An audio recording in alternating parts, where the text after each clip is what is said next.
আসসালামু আলাইকুম ওয়া রাহমাতুল্লাহি ওয়া বারাকাতুহু।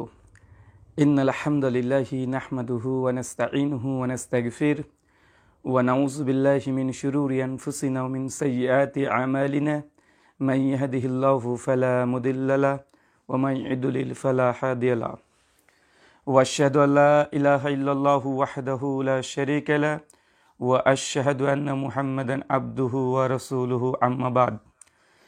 সম্মানিত দর্শক মণ্ডলী, আমি ইতিপূর্বে আপনাদেরকে ঘোষণা দিয়েছি যে বেশ কিছুদিন থেকে দেখছি যে সোশ্যাল মিডিয়াতে, অনলাইন প্ল্যাটফর্মে, বিভিন্ন জায়গাতে বিভিন্ন চ্যালেঞ্জবাজি হচ্ছে। সেটা মশহুর নবী সুন্নাহ সালাত যখন আমরা শুরু করি, রুকুতে যাওয়ার সময়, রুকু থেকে ওঠার সময় রাফুল ইয়াদাইন এবং তৃতীয় বৈঠকে গিয়ে। তো এটা নিয়ে অনেক দলিল দস্তাবেজ নিয়ে পক্ষে বিপক্ষে ইলমে আলোচনা হতে পারে, কিন্তু চিটিংবাজি করা এটা কখনোই কাম্য নয়, কেন এটা শরীয়তের বিষয়, এটা নিজেদের ব্যক্তিগত বিষয় নয়। তো আহলে হাদিস তাদের মানহাজ, তাদের মাযহাব হচ্ছে এটাই যে তার রুকুতে যাওয়ার সময়, রুকু থেকে ওঠার সময় তার রফল ইয়াদাইন করে, এবং এ ব্যাপারে সহিহ বুখারী 735-29 নম্বর হাদিস মজুদ আছে, সকলের কাছেই জানা। তো হানাফি ভাইয়েরা বিভিন্ন অজুহাত পেশ করে, তাদের অজুহাতের এখানে শেষ নেই। কখনো বলে যে রফল ইয়াদাইন আগে ছিল, এখন এক্সপায়ার হয়ে গেছে, মানে এটা মানসুখ হয়ে গেছে। কিছু উলামা দাবি করে যে না, আসলে রফল ইয়াদাইনের পক্ষে কোনো সহিহ হাদিস নেই। কেউ বলে না, দুটোই জায়েজ। মানে এক একজন এক এক রকমের মক্কিব, 1400 বছরের মধ্যে তাদের চূড়ান্ত কোনো সিদ্ধান্ত নেই। তো কিছুদিন থেকে দেখছি সোশ্যাল মিডিয়া প্ল্যাটফর্মগুলোতে দেখা যাচ্ছে রফল ইয়াদাইন যে করতে হবে না, এ বিষয়ে ইমাম আবু হানিফা রাহিমাহুল্লাহ তার সঙ্গে একটা বাহাস, একটা মুনাজারা হয়েছিল মক্কা মুকাররমাতে। সেটা হচ্ছে ইমাম আউজাই, দুজনই সমসাময়িক কালের বিখ্যাত ইমাম। ইমাম আবু হানিফা 150-এ মৃত্যুবরণ করেন, আর অপরদিকে ইমাম আউজাই রাহিমাহুল্লাহ তিনি 157-তে মৃত্যুবরণ করেন। দুজন ইমাম সমসাময়িক কালের। তো একটা ঘটনা তারা পেশ করছে, ঘটনাটা আপনাদের সামনে আমি পেশ করব। তারপরে এই ঘটনা যে কতটা জালিয়াতি, মানে মিথ্যাতে পরিপূর্ণ, ধোকাতে পরিপূর্ণ, সেটা আপনাদেরকে দেখাবো, যেটা আমাদের হানাফি ভাইয়েরা ইলমের সঙ্গে খেয়ানত করে এই কথাগুলো বলে না। কি যে পায় বুঝি না, নিজের মাযহাবকে বাঁচাতে গিয়ে মানে ইসলামের বিরুদ্ধে চলে যাবে তবুও মানে ঠিক আছে, সাহাবীদের বিরুদ্ধে চলে যাবে তবুও ঠিক আছে, কিন্তু তারা মাযহাবের মানে পক্ষপাতিত্ব করতে গেলেন আমরা দেখি। তো এ ব্যাপারে একটি ঘটনা পাওয়া যায় যে ইমাম আবু হানিফার সঙ্গে ইমাম আউজাই রাহিমাহুল্লাহর মক্কাতে একটা ডিবেট, বাহাস, মুনাজারা হয়েছিল। তো এই বিষয়ে চলেন প্রথমে আমরা দেখি কি বলছে। এই ঘটনাটা উল্লেখ করা হয়েছে, সেটা হচ্ছে মুসনাদে আবি হানিফা লিল হারিসি, প্রথম খণ্ডের 483 পৃষ্ঠা, হাদিস নম্বর 778। ইসলামিক ফাউন্ডেশনের মুসনাদে আবি হানিফা, যেটা অনুবাদ করা হয়েছে 157 পৃষ্ঠার, হাদিস নম্বর 97, এই ঘটনাকে নকল করা হয়েছে। আর এটা নকল করেছে কোথা থেকে? আমি যতটুকু দেখেছি হাদিসের সনদ কোনো জায়গাতেই পাওয়া যায় না। এই ঘটনার সনদ একটা জায়গাতে প্রথম পাওয়া যায়, সে জামিউল মাসানিদ, তার প্রথম খণ্ডে 352 এবং 353 পৃষ্ঠাতে এই সনদটাকে পাওয়া যায়। তাছাড়া আমাদের পশ্চিমবাংলার নাসিরুদ্দিন চাঁদপুরি তার হানাফি কেল্লাতে নিয়ে এসেছে, মৌলানা আব্দুল মতিন সাহেব তার দলিল ও নামাজের মাসালাতে নিয়ে এসেছে, আহলে হাদিসদের প্রতি ওপেন চ্যালেঞ্জ বইয়ে চ্যালেঞ্জও করা হয়েছে এই দলিলটাকে নিয়ে এসে। তো দলিলের সারসংক্ষেপ আপনাদের সামনে সংক্ষিপ্তভাবে পড়ছি, আপনারা দেখেন কি বলে। নেটওয়ার্ক ঠিকঠাক আছে কিনা একটু বলবেন, একটু আলোচনাটা দীর্ঘ হতে পারে, ইলমি আলোচনা এই জন্য দীর্ঘ হতে পারে। তো এক সেকেন্ড, আমি একটু নেটটাকে, হ্যাঁ ওকে।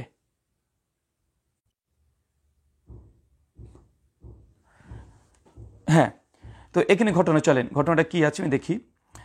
এখানে সনদ সহকারে বর্ণনা করার পরে মক্কাতে ইমাম আবু হানিফা রাহিমাহুল্লাহ এবং ইমাম আউজাই রাহিমাহুল্লাহ দুজন একত্রিত হন।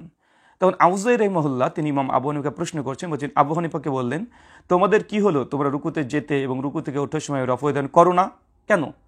তো ইমাম আবু হানিফা তার উত্তর দিচ্ছেন। ইমাম আবু হানিফা রাহিমাহুল্লাহ তিনি উত্তরে বললেন যে কারণ রসুল থেকে এই বিষয়ে কোনো সহিহ হাদিস নেই। পয়েন্ট টু বি নোটেড, এই পয়েন্টটাকে নোট করবেন। ইমাম আউজাই বললেন যে আপনাদেরকে দেখছি যে আপনার রুকুতে যাওয়ার সময়, রুকু থেকে ওঠার সময় কেন রফল ইয়াদাইন করেন না? ইমাম আবু হানিফা রাহিমাহুল্লাহ উত্তর কি ছিল যে কেননা রসুল থেকে সহিহ সূত্রে রফল ইয়াদাইনের কোনো হাদিস ইমাম আবু হানিফা রাহিমাহুল্লাহ বলছেন নাই। এটা মানে খুব আশ্চর্য বিষয় যে সহিহ বুখারী মুসলিমে সহিহ সূত্রে রফল ইয়াদাইন করার হাদিস তো শত শত প্রমাণিত, কিন্তু ইমাম আবু হানিফা রাহিমাহুল্লাহর কাছে মানে এই মর্মে কোনো সহিহ সূত্রে কোনো রিয়াত পাওয়া যায়নি। তার মানে কি হতে পারে এখানে? হয় ইমাম আবু হানিফা রাহিমাহুল্লাহর কাছে সহিহ সূত্রে কোনো রিয়াত প্রমাণিত ছিল না, অথবা তিনি এই হাদিসের ব্যাপারে তিনি আসলে তেমন কিছু জ্ঞান রাখতেন না। যদি আমরা এই ঘটনাকে এই ওয়াকিয়াকে যে সহি ধরে নিই, আমি এমনটা মনে করি না, কারণ এই ঘটনা যেটা পড়ছে পুরোটাই জাল। তার জন্য ইমাম আবু হানিফা বলছে এই মর্মে আমার কাছে কোনো সহি হাদিস নাই। তখন ইমাম আউজাই রহমাল্লাহ বললেন কিভাবে তার সহি না, মানে আবু হানিফা যে বললেন যে রফুদ্দিন করা হাদিস সহি নয়, তো আউজাই বললেন যে কিভাবে তার সহি নয়, অথচ আমাদের হাদিস বর্ণনা করছেন জুহরি। এখন ইমাম আউজাই তখন সনদ বর্ণনা করছে যে আপনি বলছেন রফুদ্দিন হাদিস সহি নয়, কিভাবে সম্ভব? ইমাম জুহরি, তারপর তিনি বলছেন ইমাম জুহরি তিনি সালেম থেকে হাদিস বর্ণনা করেছেন। সালেমকে ইবনু ওমরের সন্তান, মানে ওমর ইবনুল খাত্তাবের নাতি, আর তিনি তার পিতা আবদুল্লাহ ইবনু ওমর থেকে, আর তিনি হচ্ছেন রসুল থেকে। তো এই সনদ তিনি তখন পেশ করলেন যে আল্লাহ নবী রফুদ্দিন করেছেন ইমাম জুহরি থেকে, ইমাম জুহরি হচ্ছে সালেম থেকে, সালেম হচ্ছে ইবনু ওমর থেকে, ইবনু ওমর হচ্ছে আল্লাহ নবী থেকে, তিনি সনদটা পেশ করলেন। তখন আবু হানিফা রাহিমাহুল্লাহ তিনি কি বলছেন দেখেন, তিনি বলছেন যে আমাদের হাদিস বর্ণনা করছেন হাম্মাদ। আবু হানিফা যে রফুদ্দিন করতে হবে না এমন তিনি একটা হাদিস বর্ণনা করছেন, তিনি বলছেন আমাদের হাদিস বর্ণনা করছেন হাম্মাদ। হাম্মাদ বর্ণনা করছেন ইব্রাহিম নাখই থেকে, আর ইব্রাহিম নাখই বর্ণনা করেছেন আলকামা থেকে এবং আউসাদ থেকে, দুটো সনদ এখানে থেকে। আর উভয় বর্ণনা করছে ইবনু মাসুদ থেকে, আর ইবনু মাসুদ তিনি বর্ণনা করছেন রাসূল সাল্লাল্লাহু আলাইহি ওয়াসাল্লাম থেকে রফুদ্দিন করতেন না। তার মানে বুঝলাম ইমাম আউজাই তিনি একটা সনদ বর্ণনা করেছেন, আর দুই ইমাম আবু হানিফা রাহিমাহুল্লাহ রফুদ্দিন না করার পক্ষে একটা সনদ বর্ণনা করেছেন। তো তারপর এখানে কি বলছেন, তখন আউজে বললেন আমি আপনাকে বর্ণনা করছি জুহরি থেকে, তিনি সালেম থেকে, তিনি তার পিতা ইবনু ওমর থেকে, তিনি রসুল থেকে, আর আপনি বর্ণনা করছেন হাম্মাদ থেকে, তিনি তার পিতা ইব্রাহিম নাখই থেকে, মানে তিনি ইব্রাহিম থেকে। তখন আবু হানিফা বললেন হাম্মাদ জুহরি অপেক্ষা বেশি ফকি ছিলেন। তো আবু হানিফা রাহিমাহুল্লাহ তখন আরেকটা আর্গুমেন্ট তিনি পেশ করছেন যে ঠিক আছে তোমার সনদ যা তুমি পেশ করছো ঠিক আছে, তবে ইমাম আবু হানিফা রাহিমাহুল্লাহ সনদ যে মজবুত এটা প্রমাণ করার জন্য ইমাম আবু হানিফা কি উসুল ব্যবহার করেছেন, কি আর্গুমেন্ট পেশ করেছেন।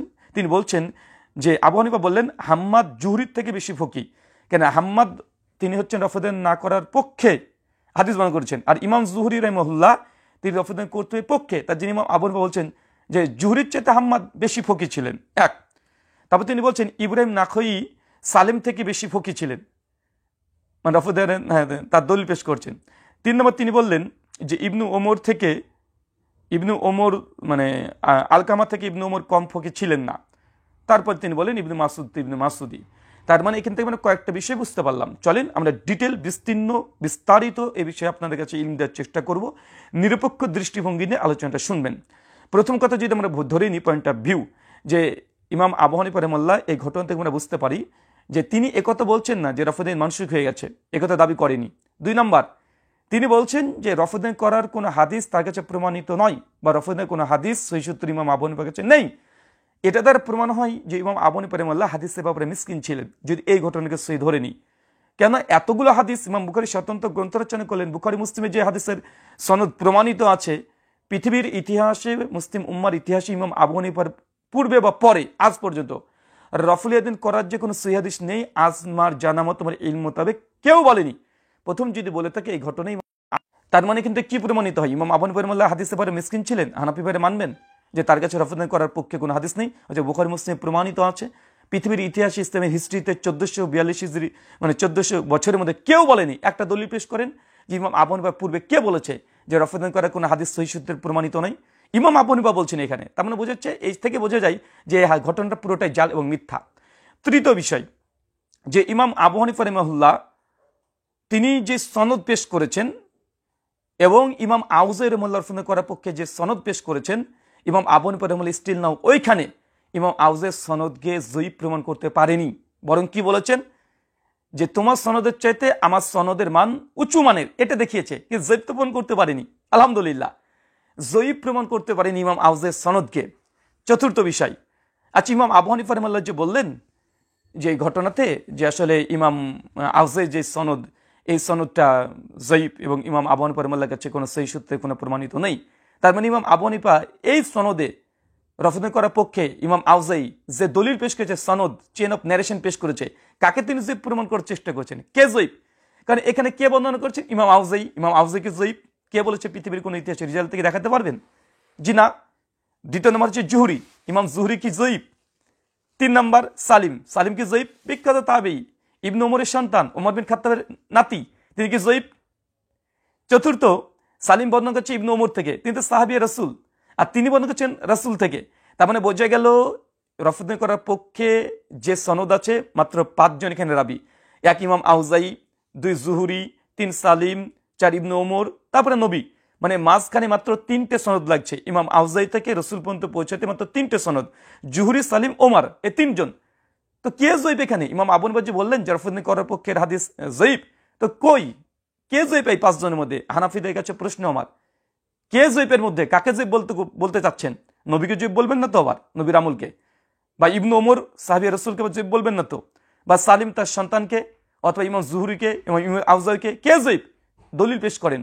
1400 বছরের মধ্যে আজ পর্যন্ত কোনো ব্যক্তির এই হিম্মত হয়নি যে সনদের মধ্যে একটা কলম ধরা যে এই রাবিটা জয়ীব। কিন্তু এই ঘটনাতে বলছে যে ইমাম আবু হানিফা বলছেন যে সনদ নাকি জয়ীব। নাউজুবিল্লাহ, আস্তাগফিরুল্লাহ। কে জয়ীব? সাহাবীদেরকে জয়ীব বলবেন নাকি হানাফি মাযহাব টিকাতে গিয়ে? আচ্ছা দেখেন, 5ম নম্বর বিষয়, ইমাম আবু হানিফা রাহিমাহুল্লাহ কি সনদ পেশ করেছে। দেখেন ইমাম আবু হানিফা রাহিমাহুল্লাহ সনদ কি।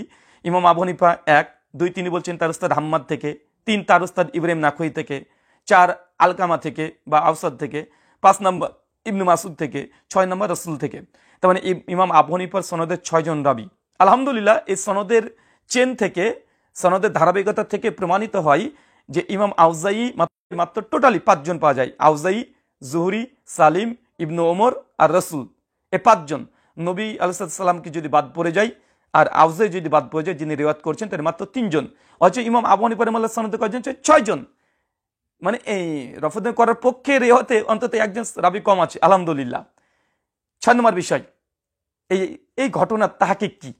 শোনেন, কোনো কিছু ঘটনা মানে গ্রন্থে থাকলেই সেটা সহি হয়ে যায় না। তাফসীর তাবারি, তাফসীর কুরতুবির মধ্যে অনেক জায়গাতে আছে আল্লাহ নবী আলাইহিস সালাম আর জায়নবীর যে ঘটনা, যে নবী তার পা উঠে যেতে দেখেছিল, তারপরে জায়দকে গিয়ে বলল যে তালাক দিয়ে দাও, এই যে নাস্তিকরা যে অভিযোগ করে, এটারও সনদ আছে, মেনে নেবেন? হাদিসের গ্রন্থ থাকলে সেটা গ্রহণযোগ্য হয়ে যায় না, সনদ লাগে। সনদের মান সহি বা হাসান লি গৈরি পর্যায়ে পৌঁছাতে হবে। ঘটনা তো অনেক কিছু হাদিসে বর্ণনা আছে, কেউ মানবে? আমি কয়েক শত হাদিস বলতে পারবো যেটা পৃথিবীর কোনো মুসলমান মানতে পারে না, কিন্তু হাদিসের গ্রন্থ মজুদ আছে। তার জন্য কি ইসনাদু মিনাদ দ্বীন, সনদ হচ্ছে দ্বীনের অন্তর্ভুক্ত। তো চলেন, এই হাদিসে কে বর্ণনা করলেন এই ঘটনা? এই ঘটনা যিনি বর্ণনা করেছেন প্রথম ইমাম আবু হানিফা, মৃত্যুবরণ করছে 150 হিজরি। ইমাম আবু হানিফার কোনো ছাত্র এই ঘটনা বর্ণনা করেনি। চ্যালেঞ্জ থাকলে একজন দলিল পেশ করবেন যে ইমাম আবু হানিফা রাহিমাহুল্লাহর এই ঘটনা তার কোনো সাহাবী, ইমাম মুহাম্মদ হোক, ইমাম কাজী ইউসুফ হোক, ইমাম আব্দুল ইবনে মুবারক হোক, ইমাম জুফার হোক, বা 40 জন ফিকা সদস্য যেগুলো দাবি করা হয়, একজন বর্ণনা করেছে, দলিল পেশ করতে হবে। জি নাই। এটা কে তাহলে বর্ণনা করলো? এই ঘটনা প্রথম যিনি বর্ণনা করেছেন তার সম্পূর্ণ নাম যদি আমরা দেখি, ইমাম আবু হানিফার ব্যাপারে এই ঘটনা নকল করেছেন, তিনি হচ্ছেন আবু মোহাম্মদ আবদুল্লাহ বিন মোহাম্মদ বিন ইয়াকুব বিন হারিস আল হারিসি। তিনি মৃত্যুবরণ করেছেন 340 হিজরিতে। চিন্তা করে দেখেন, প্রথম ঘটনা যিনি নকল করেছেন কে? এই হারিসি। শেষ অংশটুকু মনে রাখেন, হারিসি। তিনি মৃত্যুবরণ করছেন 340। ইমাম আবু হানিফা মৃত্যুবরণ করছেন 150। ইমাম আবু হানিফারও মৃত্যুর প্রায় 100 বছর পর এই ব্যক্তির জন্মগ্রহণ। তো যিনি ইমাম আবু হানিফার মৃত্যুর 100 বছর পরে জন্মগ্রহণ করছেন, তিনি কিভাবে ঘটনার সাক্ষী হলেন? সনদ কোথায়? সনদ তো লাগবে, যে অবশ্যই সনদ লাগবে। তো হ্যাঁ, তিনি সনদ পেশ করেছেন। সনদ কি? এই যে মুসনাদে জামিল মাসানিদের মধ্যে প্রথম খণ্ডে 352 পৃষ্ঠাতে সনদ বর্ণনা করেছেন। কি বর্ণনা করছেন? যে তিনি বর্ণনা করছেন যে তাকে এই ঘটনা বলছেন মোহাম্মদ বিন ইব্রাহিম বিন জিয়াদ আর রাজি। তিনি বর্ণনা করছেন, তিনি শুনেছেন কার কাছে? সুলাইমান ইবনু আশ শাজকুনি। তিনি বলেছেন আমাদের আবু সুফিয়ান, আমি সুফিয়ান বিন উওয়াইনা রাহিমাহুল্লাহর কাছ থেকে শুনেছি। তার মানে বোঝা গেল এই যে হারেসি, তিনি সনদ বর্ণনা করছেন তার গ্রন্থে। আসলে এই সনদের হালাত কি? চলেন আমরা সংক্ষিপ্ত তাহকিক করি। এই সনদের 3 জন রাবী আছে, হাদিস জালকারী, সমস্ত উলামাদের ঐক্যমতে। প্রথম কথা, এই হারেসি যিনি গ্রন্থের লেখক, তার মুসনাদে জামিল মাসানিদ তিনি যে লিখছেন, এই লেখক স্বয়ং নিজে হাদিস জালকারী, নিজে হাদিস জাল করেছে, তার প্রমাণ আছে। চলেন কয়েকটা শুধু জাস্ট রেফারেন্স দিব, পেয়ে যাবেন। জাস্ট আমি নুকতাগুলো আপনাদেরকে বের করে দিচ্ছি, অন্য কিছু নাই। প্রথম রাবী হচ্ছে কি? আবু মোহাম্মদ আবদুল্লাহ বিন মুহাম্মদ বিন ইয়াকুব বিন আল হারিস আল হারিসি। ইনি হচ্ছে মুসনাদে আবি হানিফা যে গ্রন্থ আছে, এই গ্রন্থটি তিনি সংকলন করেছিলেন, এবং তিনি এই যে জামিল মাসানিদ এর সংকলন করেছিলেন। ইনি মৃত্যুবরণ করেছেন প্রায় তো ইনার বিষয়ে উলামাদের মধ্যে যারা মতামত দিয়েছেন, তাদের মধ্যে একজন হচ্ছেন ইমাম খতিব আল বাগদাদি। রহিমাহুল্লাহ তার প্রসঙ্গে আলোচনা করতে গিয়ে তিনি বলছেন, এই হারেসি প্রসঙ্গে, যিনি এই গ্রন্থের রচনাকারী, বলছেন তিনি মানে মুনকারুল হাদিস, তিনি অনেক মুনকার হাদিস তিনি বর্ণনা করেন, অনেক ভয়ঙ্কর ভয়ঙ্কর হাদিস বর্ণনা করেন। এবারে তারিখে বাগদাদ দেখতে পান 10ম খণ্ডের 26 নম্বর পৃষ্ঠাতে। ইমাম জাওজি রহিমাহুল্লাহ তিনি মৃত্যুবরণ করেছেন 597 হিজরিতে। তিনি বলছেন এই রাবি প্রসঙ্গে তিনি মৌজু জাল হাদিস তিনি বর্ণনাকারী হিসেবে অভিযুক্ত ছিলেন। জাল হাদিস এটা আছে আজওয়াফা ওয়াল মাতরুকিন লি জাহাবি জাওজি 2য় খণ্ডের 141 পৃষ্ঠায়। ইমাম জাহাবি রহিমাহুল্লাহ এই গ্রন্থের লেখক প্রসঙ্গে বলছেন তিনি হাদিস জাল করতেন, তিনি আজব হাদিস বর্ণনা করতেন, অনেক তার প্রতি অভিযোগ নিয়ে এসেছে। দিয়ানুজ জোয়াফা 227 নম্বর পৃষ্ঠায়। মনে রাখবেন ইমাম জাহাবি রহিমাহুল্লাহ সে জয়ীব কোন রাবি জয়ীব এবং জাল হাদিস বর্ণনা করতেন, তার জন্যই এই দিয়ানুজ জোয়াফা এই গ্রন্থ তিনি রচনা করেছেন। এইখানে তিনি এই রাবির কথা উল্লেখ করেছেন, যিনি এই মুসনাদ আবি হানিফা গ্রন্থের রচয়িতা, যিনি প্রথম যিনি এই ঘটনাকে নকল করেছেন। তার মানে বোঝা গেল এই ঘটনার যে স্বয়ং যে বই আছে, এই বইয়ের লেখকই হাদিস জালকারী। যে নবীন নামে হাদিস জাল করতে পারে, সেই ইমাম আবু হানিফা জানকে চেকে নিয়ে রচনা করতে পারবে না? অবশ্যই করেছে। চলেন, দ্বিতীয়ত তিনি যে সনদ দিয়েছেন, তিনি সনদের মধ্যে কার নাম উল্লেখ করেছেন? মোহাম্মদ বিন ইব্রাহিম বিন জিয়াদ আর রাজি। এই ব্যাপারে ইমাম দারাকুতনি রহমাল্লাহ বলছেন যে জিয়াদ হচ্ছে মাতরুকুল হাদিস। তিনি হাদিসের ব্যাপারে মাত্র মিজানুল ইতাদাল 2য় খণ্ডে 496 নম্বর পৃষ্ঠা। তৃতীয় ইমাম হাজার আসকালানি রহিমাহুল্লাহ তিনি হাফিজ ইবনু হাজার আসকালানি রহিমাহুল্লাহ তিনি দারাকুতনির কথা নকল করে বলেছেন যে তিনি হাদিস মানে তিনি একজন দাজ্জাল ছিলেন, দাজ্জাল এবং হাদিস বানাতেন। খতিব বাগদাদি তার ব্যাপারে আলোচনা করতে গিয়ে তিনি বলেছেন যে তিনি নিকৃষ্ট মানে একজন ব্যক্তি ছিলেন। খতিব বাগদাদি তার ব্যাপারে অনেক সমালোচনা করেছেন। আপনার যদি দেখতে চান লিসানুল মিজান দেখবেন 6 নম্বর খণ্ডে 474 নম্বর পৃষ্ঠা, তারিখে বাগদাদ 1ম খণ্ডে 406 নম্বর পৃষ্ঠায় তার ব্যাপারে অধিকাংশ জারাগুলো মজুদ আছে। আর তৃতীয় ভয়ঙ্কর, সবচেয়ে ভয়ঙ্কর রবি, 3 জন হাদিস জালকারী, তৃতীয় রবি আরো ভয়ঙ্কর। এই ব্যাপারে তার নাম হচ্ছে সুলাইমান ইবনু শাজকুনি। স্বয়ং ইয়াহ ইবনু মাইন, হানাফিরা দাবি করে তিনি নাকি হানাফি ছিলেন, তিনি সরাসরি তিনি বলছেন আজ-জার ওয়া তাদিল ইবনে আবি হাতেম রাহিমাহুল্লাহ তার গ্রন্থের 4র্থ খণ্ড 114 পৃষ্ঠাতে সনদ সহকারে উল্লেখ করেছেন যে ইয়াহ ইবনু মাইন 233-তে মৃত্যুবরণ করেন। এই শাজকুনি প্রসঙ্গে বলেছেন তিনি কাজ্জাব ছিলেন, আল্লাহ শত্রু ছিলেন, আল্লাহ দুশমন ছিলেন, তিনি হাদিস বানাতেন। স্বয়ং ইমাম মানে ইয়াহ ইবনু মাইন যেটা বর্ণনা করেছে এটা ডাহা মিথ্যা কথা, দাজ্জাল মিথ্যুকরা হাদিস বর্ণনা করেছে। আর মিথ্যুক কাজ্জাব যারা আল্লাহ দুশমন, আল্লাহ শত্রু, নবীর সুন্নাতের শত্রু, তারা এই হাদিসটাকে ঘটনা হিসাবে প্রচার করছে। কেননা এখানে ইবনু মাইন পরিষ্কারভাবে বলছেন যে ইনি এই শাজকুনি ইনি হচ্ছেন মিথ্যুক, আল্লাহ দুশমন, দাজ্জাল। তো এরকম ব্যক্তির হাদিস হানাফিরা নিয়ে বহন করছে, এটা সত্যি খুব লজ্জাজনক, সত্যি খুব লজ্জাজনক। ইমাম ইবনু আদি রাহিমাহুল্লাহ তিনি বলছেন তিনি একজন টাটকা হাদিস চোর ছিলেন। তার ব্যাপারে আলোচনা করতে গেলে কামিল ফি জোয়াফা ইবনু আদি 4র্থ খণ্ডে 299 পৃষ্ঠায় ঘটনা মজুদ আছে। তার মানে আমরা এতক্ষণ যেটা বুঝলাম, প্রথম কথা হচ্ছে যে এই ঘটনার যেই গ্রন্থে রচনা করা আছে এই গ্রন্থের লেখক সঙ্গে হাদিস জালকারী। দ্বিতীয়ত ইনি যে সনদে বর্ণনা করেছেন তার মধ্যে 2 জন হাদিস জালকারী। তো এই হাদিস মানে নির্ভেজাল জাল, কিন্তু হানাফিরা তারপরে বহন করছে নবী সুন্নাতের সঙ্গে দুশমনি করার জন্য। এটা ছাড়া বলার কোনো উপায় নেই। আর স্বয়ং ইমাম আবু হানিফা রাহিমাহুল্লাহ যে দাবি করেছেন যে হাদিস নাকি যায়ীফ, রফদান করার হাদিস, কিন্তু তিনি যায়ীফ প্রমাণ করতে পারেননি আউজাইয়ের সামনে। দ্বিতীয়ত এই সনদের মধ্যে 5 জন যে রাবি আছে কে যায়ীফ আজ পর্যন্ত দেখাতে হবে। তৃতীয়ত বিষয় ইমাম আবু হানিফা রাহিমাহুল্লাহ এই হাদিসকে মানসুখ দাবি করেনি। যুক্তি কি পেশ করেছেন যে ইমাম আবু হানিফা রফদান করার পক্ষে যারা রিওয়ায়াত করেছে তাদের চাইতে যারা রফদান করার বিপক্ষে ছিলেন তারা নাকি বেশি ফকি। আচ্ছা, ফকি হওয়া এটা কি হাদিস সহিহ এবং যঈফের মানদণ্ড পৃথিবীর ইতিহাসে কে বলেছে? পৃথিবীর ইতিহাসে কে বলেছে যে কোনটা সহিহ কোনটা যঈফ মানে নির্ধারণ করার জন্য ফকি হতে হবে? এরকম কোনো কিছু আছে আজ পর্যন্ত ইতিহাসে কেউ দিয়েছে? কিন্তু ইমাম আবু হানিফা এই স্ট্যান্ড পয়েন্ট খাড়া করেছে, যেটা উসুলে হাদিসের দৃষ্টিকোণ থেকে মারদুদ। এই উসুল সঠিক নয় যে হাদিস বর্ণনা করতে হলে তাকে ফকি হতে হবে। ভাই, মুহাদ্দিস আলাদা আর ফকি আলাদা। মুহাদ্দিসদের কাজ হচ্ছে সনদ মতনকে হেফাজত করা, ফকিদের কাজ কি সনদ মতনকে হেফাজত করা নয়। তাই ইমাম আবু হানিফা যে মুহাদ্দিস মানে ফকি মানে সনদ পেশ করেছে, এটা দিয়ে সনদ বরং সহিহ প্রমাণ হয় না, যঈফ প্রমাণিত হয়। বরং ইমাম আউজাই যে সনদ পেশ করেছে সকলেই মুহাদ্দিস ছিলেন। তো মুহাদ্দিস ক্যাটাগরিতে যেটা থাকবে হাদিসের ক্ষেত্রে মুহাদ্দিসদের কথাটাই হুজ্জাত, দলিল প্রাধান্য পাবে। আর অপরদিকে ফোকা ফিকের বিষয়ে যখন আসবে তখন ফকিদের কথা প্রাধান্য পাবে। এটা সাধারণ, সকলে এই ব্যাপারে জানেন। চলেন তারপর আমরা দেখব আসলে ইমাম আবু হানিফা যে সনদ পেশ করেছে তাদের ব্যাপারে মানে সালাফগণ কি বলে গেছে। প্রথম কথা, ইমাম আবু হানিফা, ইমাম আউজাই, প্রথমে যদি বলি প্রথমে বোল্ড আউট হয়ে যাবে। ইমাম আবু হানিফার ব্যাপারে কমপক্ষে ৭০ জনের ওপরে মুহাদ্দিস ফুকাহাগণ যুগ যুগে ধরে ইমাম আবু হানিফার প্রতি তানকিদ করেছে। হাদিসে মিসকিন পর্যন্ত বলেছে ইমাম নাসাই। আমরা সেগুলো নকল করতে চাচ্ছি না। যদি বিস্তারিত জানতে চান তাহলে আমার একটা বই লেখা আছে, সালাফরা বই রচনা করেছে, অনেকগুলো আছে। আমি প্রায় ৭০ জন মুহাদ্দিসের কল নকল করা হয়েছে। ইমাম আবু হানিফা রাহিমাহুল্লাহকে যে হাদিসে যায়েফ বলেছে এই ব্যাপারে ইমাম নাসাই আছে, ইমাম বুখারী আছে, ইমাম দারাকুতনি আছে, সকলে ইমাম। তো এই বিষয়ে আমি আলোচনা করতে যাচ্ছি না। বিস্তারিত জানার জন্য ইমাম আবু হানিফা ব্যক্তিত্ব মাযহাব এই বইটা সংকলন করা হয়েছে, আপনারা বইটা সংগ্রহ করে পড়তে পারেন। দ্বিতীয়ত ইমাম আবু হানিফা, ইমাম আউজাই। ইমাম আউজাইয়ের ব্যাপারে যারা দেখান, একদিকে ইমাম আবু হানিফা রাহিমাহুল্লাহকে রাখেন, একদিকে ইমাম আউজাইকে রাখেন। দেখেন হাদিসের দিকে কে শ্রেষ্ঠ, কার যারা তাদের কত বেশি আছে। আলহামদুলিল্লাহ ইমাম আউজাইয়ের ব্যাপারে মুহাদ্দিস হিসেবে তিনি স্বীকৃত ছিলেন। চলেন এখানে আলোচনা করার প্রয়োজন নেই। দ্বিতীয়ত ইমাম আবু হানিফার সনদে যার নাম বলেছেন তিনি হচ্ছেন হাম্মাদ, ইমাম আবু হানিফার উস্তাদ। আর ইমাম আউজাই তার উস্তাদের নাম কি বলেছেন? জুহরি। এখন কে শ্রেষ্ঠ? জুহরি শ্রেষ্ঠ? জুহরি বড় ফকি, বড় মুহাদ্দিস, না ইমাম আবু হানিফার উস্তাদ ইমাম হাম্মাদ এ বড় ফকি ছিলেন, বড় মুহাদ্দিস ছিলেন? এবারে মুহাদ্দিসদের সিদ্ধান্ত কি তাই দেখেন।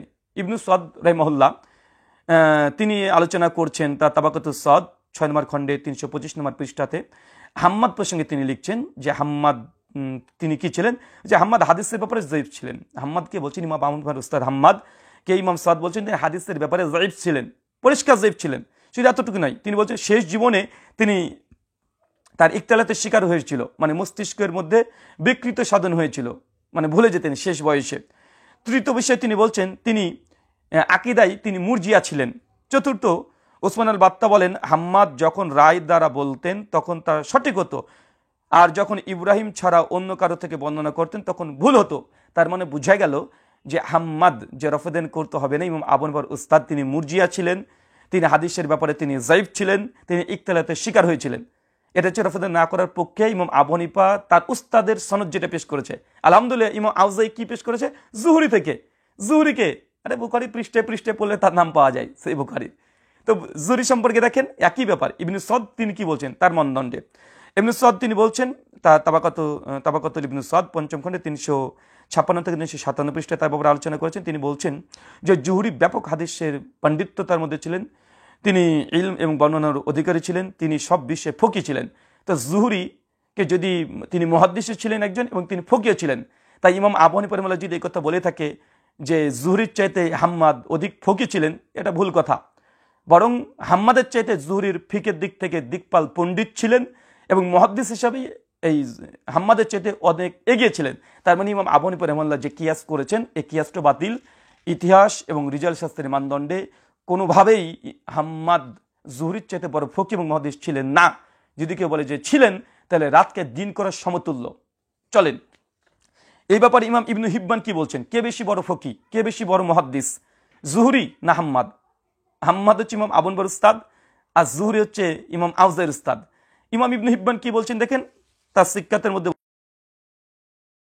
জীবনীতে আলোচনা করতে গিয়ে জুহরি প্রসঙ্গে বলছেন যে 10 জন রাসূল সাহাবীকে দেখেছেন, নিজের জামানায় সবচেয়ে বড় হাফেজুল হাদিস ছিলেন, হাদিসের মতন বর্ণনাতে তার মধ্যে সবচেয়ে বেশি প্রাসঙ্গিক মানে রক্ষা করতেন, তিনি একজন ফকি ছিলেন, মর্যাদাবান ব্যক্তি ছিলেন।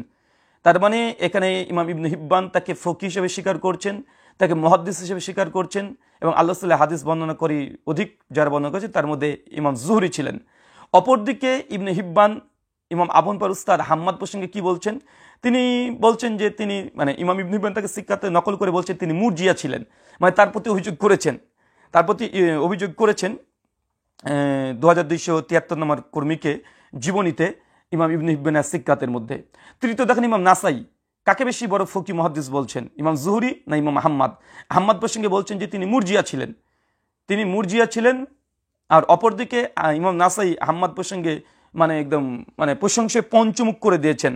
একই ব্যাপার ইমাম হাজার আসকালানি এই ইমাম জুহরির ব্যাপারে তিনি ফকি ছিলেন, বড় মুহাদ্দিস ছিলেন, সব নকল করেছেন, তার পাণ্ডিত্য স্বীকার করেছেন। অপরদিকে হাম্মাদ প্রসঙ্গে ইমাম হাজার আসকালানি রাহিমাহুল্লাহ তিনিও বলছেন যে তিনি ফকি ছিলেন, সত্যবাদী, তার অনেক ভুল হতো, ইনি অনেক ভুল করতেন, আর তিনি মুদাল্লিস রাবি ছিলেন। 5ম স্তরে তাবাকাত মুদাল্লিসের মধ্যে তাকে স্থান দিয়েছে। এটা হচ্ছে তাকরিবুত তাহাজ্জুব রাবি নাম্বার 1500-1500। তার মধ্যে আমরা এতক্ষণ বুঝতে পারলাম ইমাম আবু হানিফা যে স্ট্যান্ড পয়েন্ট খাড়া করেছিলেন যে ইমাম আবু হানিফা উস্তাদ হাম্মাদ আর ইমাম আউজাইর উস্তাদ জুহরি, ইমাম আবু হানিফা বলছেন জুহরির চেয়ে হাম্মাদ ফকি বেশি ছিলেন। এটা ডাহা মিথ্যা কথা। বরং জুহরি হাদিসের মুহাদ্দিস হিসেবেও তিনি হাম্মাদের চেয়ে অনেক উঁচু স্তরের, ফকি হিসেবে হাম্মাদের চেয়ে অনেক উঁচু স্তরের। তার জন্য দেখবেন ইমাম জুহরির অনেক ফিক মানে পৃষ্ঠে পৃষ্ঠে পাওয়া যায়, জামে তিরমিজি খুললেই পাওয়া যায়। যদি ফিকার গ্রন্থ খুঁজেন তাহলে দেখবেন আপনার পাবেন ইমাম জুহরির এই মত, ইমাম হাম্মাদের মত কয়টা পাওয়া যায়। তিনি ফকি হিসেবে মাশহুর না, এটা ডাহা মিথ্যা কথা। দ্বিতীয়, ইমাম আবু হানিফার একটা আর্গুমেন্ট তিনি খাড়া করেছেন, তিনি বলেছেন যে ইব্রাহিম নাখই সালিমের চাইতে বেশি ফকি ছিলেন, এই জন্য নাকি ইমাম আবু হানিফার দলিল মজবুত। এটা অযৌক্তিক কথা, অসুল বহির্ভূত কথা। বরং রিজাল শাস্ত্র যদি ঘাটাঘাটি করা যায়, আমরা দেখি যে কে বড় ফকি, ইব্রাহিম নাখই না ইবনু ওমরের সন্তান সালিম, কে বেশি বড় ফকি? আলহামদুলিল্লাহ সালিম ইব্রাহিম নাখইর চাইতে অনেক বড় ফকি ছিলেন এবং মুহাদ্দিসও ছিলেন। এটা মানে যারা রিজাল শাস্ত্র পড়েছেন তারা জানে। চলো কয়েকটা দেখাই। সালিম প্রসঙ্গে দেখেন মুহাদ্দিসগণ কি বলছেন। সালিমকে ওমর ইবনুল খাত্তাবের নাতি, ইবনু ওমরের সন্তান। ইব্রাহিম নাখই তিনি একজন তাবেঈ। চলেন কি বলছেন দেখেন। সালিম প্রসঙ্গে বলছেন যে সালিম মদিনার 7 জন ফকির মধ্যে একজন, 7 জন ফকির মধ্যে একজন অধিক হাদিস তার পিতার সূত্রে বর্ণনা করেছেন। তো সালিমকে ফকি হিসেবে স্বীকার করে নিয়েছেন ইমাম হাজার আসকালানী তাকরিবুত তাহজিব রাবি নম্বর 2176। অপরদিকে ইব্রাহিম নাখই প্রসঙ্গে কি বলছেন, তিনি ছিলেন ইবাদত গুজার ব্যক্তি, তিনি সিকা ছিলেন, তিনি মুরসাল হাদিস বর্ণনা করতেন। ইব্রাহিম নাখই তিনি মুরসাল হাদিস বর্ণনা করতেন, তিনি তাদলিস করতেন। ইব্রাহিম নাখইয়ের উপর তাদলিসের অভিযোগ আছে, 5ম স্তরের তাদলিসকারী। তাকরিবুত তাহজিব 269 নম্বর জীবনীতে ইমাম হাজার আসকালানী ইব্রাহিম নাখই মানে ইমাম আবু হানিফার উস্তাদের উস্তাদ, তার প্রসঙ্গে বলছেন তিনি সিকা ছিলেন অবশ্যই, তবে তিনি মুরসাল হাদিস বর্ণনা করতেন। মুরসাল মানে সূত্র বিচ্ছিন্ন হাদিস বর্ণনা করতেন, কারণ হানাফিরা বেশিরভাগই সনদ বিচ্ছিন্ন পেশ করে, এই জন্যই।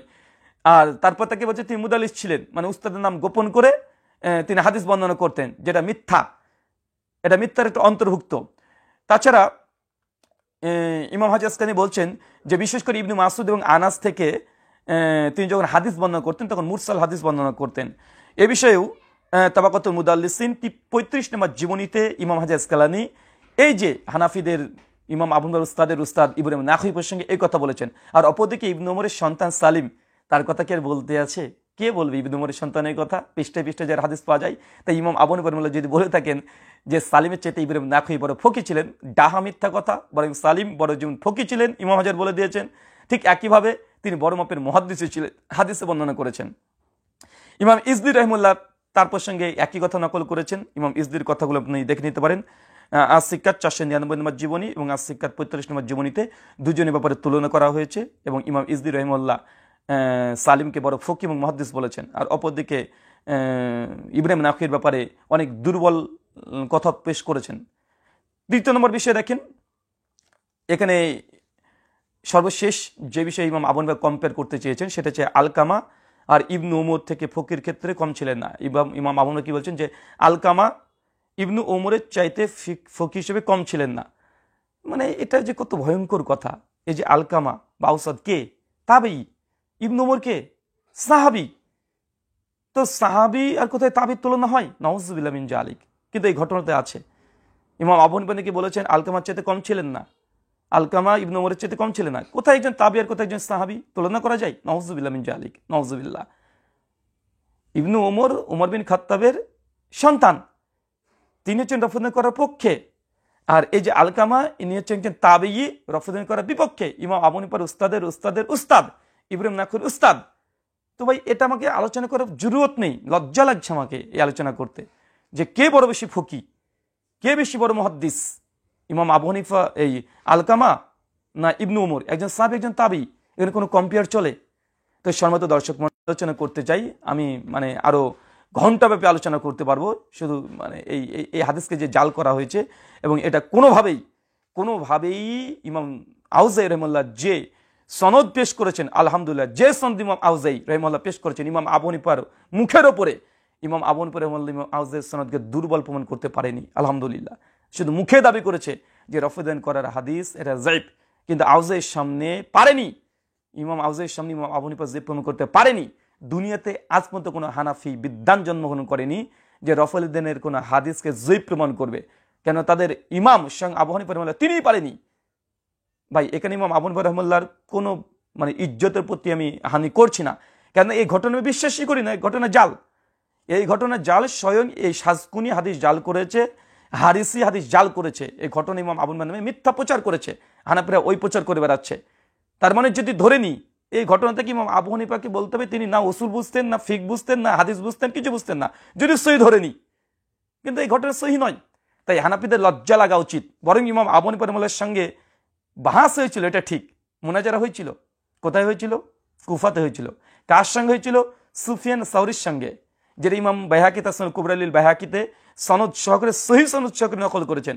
ইমাম বুখারী তার জুজুল রাফলিয়াদিনের মধ্যেও সহি সনদে নকল করেছেন, যেখানে ইমাম আবু হানিফাকে পরাজিত করে দিয়েছিলেন। ইমাম আবু হানিফা বলেছেন সুফিয়ান সাউরিকে যে আপনি বারবার রফদান করেন কেন, আপনি কি উঠতে চান? আব্দুল ইবনে মুবারকের সঙ্গে ইমাম আবু হানিফার যে মুনাজারা হয়েছিল সুনান কুবরা বাইহাকিতে মজুদ আছে। তো আব্দুল ইবনে মুবারক বলেছিলেন যে আপনি প্রথমবার যে রফদান করেন তাতে যদি না ওড়েন তো আমি দ্বিতীয়বারে নিশ্চয় আমি উড়বো না। আবু হানিফা লাশ জবাব হয়ে গেছিল। হ্যাঁ, এটা সহি সূত্রে প্রমাণিত আছে, যেটা সুনান কুবরা বাইহাকিতে আছে। এই ঘটনা ইমাম বুখারীর রাফুল ইয়াদাইন কিতাবে আছে, বিভিন্ন জায়গাতে সহি সনদে আছে। হানাফি ভাইরা এটা প্রমাণ পেশ করবে না। তাই যদি লজ্জা থাকে আপনাদের, যে লজ্জা থাকে, ইমাম আবু হানিফার নামে মিথ্যাচারটা করবেন না। যে ইমাম আবু হানিফা এইভাবে বাহাস করে আউজাকে হারিয়ে দিয়েছে, কোনোভাবে সম্ভব নয় আলহামদুলিল্লাহ। কারণ ইমাম আউজাই সনদকে এক, ইমাম আউজাই তিনি বর্ণনা হচ্ছে জুহরি থেকে, বুখারী মুসলিম ভরি ভরি হাদিস। তিন, তিনি সালিম থেকে। চার, ইবনে ওমর থেকে, ইবনে ওমর স্বয়ং নবী মুহাম্মদ সাল্লাল্লাহু আলাইহি সাল্লাম থেকে। আর আমর সনদে কি আছে? ইমাম আবু হানিফা মুহাদ্দিসগণ তার প্রতি সঙ্গে যারা করেছে। দুই, হাম্মাদ মুরজিয়া ছিলেন, হাদিসে যায়ীফ ছিলেন, মুহাদ্দিসগণ পরিষ্কারভাবে বলেছেন। তিন, ইব্রাহিম নাখই, তিনি মুদাল্লিস রাবী ছিলেন, তিনি মুরসাল হাদিস বর্ণনা করতেন। আলকামা, তিনিও তাদলিসের অভিযোগে অভিযুক্ত আছেন। তারপর ইবনে মাসুদ, তারপর আল্লাহ রসুল। তো ইমাম আবু হানিফার যে সনদ, এই সনদের চাইতে অনেক উচ্চ স্তরের সনদ ইমাম আউজাই রাহিমাহুল্লাহর। ইমাম আউজাই রাহিমাহুল্লাহ যে সনদ পেশ করেছে অনেক উঁচু। তারা যেমন প্রত্যেকে ফকি ছিলেন, প্রত্যেকে মুহাদ্দিস ছিলেন। কিন্তু এই যে ইমাম আবু হানিফা রাহিমাহুল্লাহ স্বয়ং যারা করেছে, তাদলিস করতেন, মিথ্যা বলতেন, উস্তাদের নাম গোপন করতেন। তো যাই হোক, আরো অনেক ডিটেল আলোচনা করা যেতে পারে। সমস্ত কিছু আমি ভিডিওতে বলি না, কিছু রাখি ডিবেটের সময়, বাহাসের সময় অ্যান্টিভেনাম জবগুলোকে বাকি রাখতে হয়। আমি জাস্ট এখানে 10খানা 15খানা আপনাদেরকে কারণ দেখিয়েছি। আলহামদুলিল্লাহ, এই ঘটনা এবং ইবনু মাসুদ রাদিয়াল্লাহু তাআলা আনহু যে হাদিস সুনান আবু দাউদের 748 নম্বর হাদিস যেটা এসছে, এটা যে যায়ীফ, এই পক্ষে 40-এর অধিক কারণ দেখানো যাবে রাসূল হাদিসের থেকে। মাত্র 10 মিনিট আজকে আপনাদেরকে বললাম, আরো 25খানা রেখে দিলাম। যদি কোনোদিন কোনো হানাফিদের যদি হিম্মত থাকে, যদি বাহাসে আসতে চাই, ডিবেটে আসতে চাই, সেই সময়তে ইনশাল্লাহ সেগুলোকে মানে টিট ফর ট্যাট অ্যান্টিভেনাম ফাক্কি হিসাবে প্রশ্নও যেমন ছুড়ে দেবো। কারণ হানাফিরা ভয় পাই, আমি বাহাসে যখন করি তখন ওই যে আলী হোসেন হোসেনকে 8টা প্রশ্ন করেছি, হজম করে নিয়েছে, উত্তর দেয় নাই। ওই যে আসাদকে আমি 21টা প্রশ্ন করেছি, হজম করে রেখেছে। তো মানে সব কিছু এই ভিডিওর মধ্যে আমি বলি না, কিছু অস্ত্রকে রেখে দিতে হয়। তো কিছু অস্ত্র রেখে দিলাম, 25খানা এখন অস্ত্র রেখে দিলাম, 25খানা অস্ত্র রেখে দিলাম। এই 25খানা অস্ত্র ব্যবহার করা হবে যদি কোনোদিন কোনো হানাফিদের যদি সাহস হয়। আর এই হানাফিদের বলতে এখানে যেমন তেমন হানাফি ভেবেন না, জানে যাকে বউ ছেড়ে কেউ চেনে না এমন হানাফি নয়। হতে হবে যে নাম দিয়ে দিয়েছি, 10 জনের নাম ঘোষণা করেছিলাম গত বছরে। ওই 10 জনের মধ্যে থেকে কেউ যদি আসতে চায়, বুকে দম যদি থাকে, এসে রফলে দেন যে মানসুখ হয়েছে এই ব্যাপারে যেন আমাদের সঙ্গে ডিবেটে বসে, ইনশাল্লাহ সেই দিন দেখিয়ে দেবো ইবনে মাসুদের হাদিস, যে মানে নিতান্ত যায়ীফ না বরং জাল পর্যায়ের ঘটনা, সেদিনকে দেখানো হবে। তার জন্য 25খানা অস্ত্র এখন রেখে দিলাম, মাত্র 15খানায় আমরা অস্ত্র আপনাদের সামনে ব্যবহার করলাম।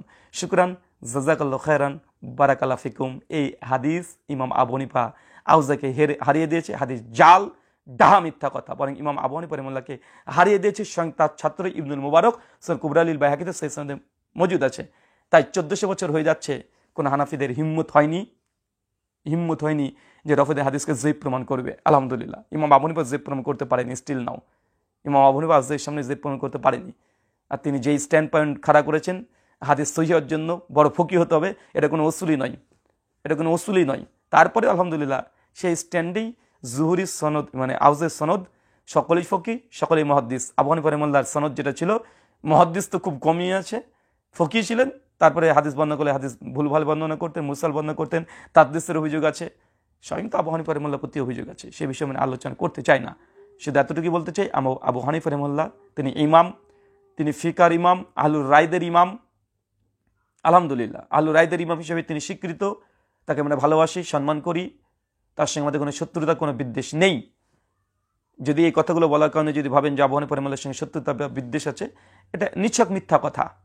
খিলাফিয়াত মুলুকিয়াত নিয়ে যখন আলোচনা করা হয়, যখন আমরা আমিরে মবিয়া রাদিয়াল্লাহু আনহু আলী বিন আবি তালিবের ব্যাপারে আলোচনা করা হয়, তখন আমিরে মবিয়ার বিরুদ্ধে যখন অভিযোগ করে শিয়ারা, আমি জবাব দেওয়ার সময় যখন আলী বিন আবি তালিবের কিছু ঘটনা নিয়ে আসে, শিয়ারা তখন বলে যে আমরা নাসবি। এটা বলে, তার মানে আমরা নাসবি নই, আমরা আলী বিন আবি তালিবের সামনে বিয়াদবি করি না। কিন্তু তুলনা করতে গেলে এমনই দেখাতে হয়।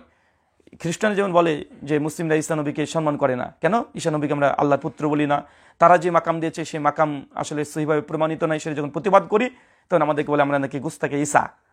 ঠিক একইভাবে আমি আবু হানিফা এবং আউজের ব্যাপারে কথাগুলো বললাম, দুজনই ইমাম, সম্মানিত ইমাম। আপনারা আউজেকে ছোট করতে পারবেন মানে কথা দিয়ে, তো আমরা ইমাম আবু হানিফাকে যদি মুহাদ্দিসদের উসুল দিয়ে যদি আমি দেখাই, এখানে আমাদের দোষ দেওয়ার কি আছে? এটা অনর্থক। ইমাম আউজি, ইমাম আবু হানিফা দুজন সমসাময়িক কালের বড় মাপের ইমাম ছিলেন। তো আপনারা আউজিকে ছোট করতে পারবেন, নিজের মাযহাবকে টিকাতের জন্য জাল মিথ্যাকে চেগে মানে রচনা করতে পারবেন। আর আমরা ইলমি আলোচনা করলেই আপনাদের একদম মানে টুক করে আপনাদের অনুভূতিতে আঘাত লেগে যায় যে আবু হানিফা রাহিমাহুল্লাহর বিরুদ্ধে আমরা সমালোচনা করি। কখনোই নয়। আবু হানিফা রাহিমাহুল্লাহ তিনি ইমাম, ফকিহ হিসেবে তিনি ইমাম, তিনি মুহাদ্দিস হিসেবে আহলুল হাদিস, আহলুর রায়দের তিনি ইমাম ছিলেন, যেটা শেখ সালেহ মুহাদ্দিস দেহলভী হুজ্জাতুল বালিগ 155 নম্বর পৃষ্ঠার পর থেকে লিখেছে যে সে সময় দুটো ফিক গঠন হয়, একটা আহলুর রায়, একটা আহলুল হাদিস।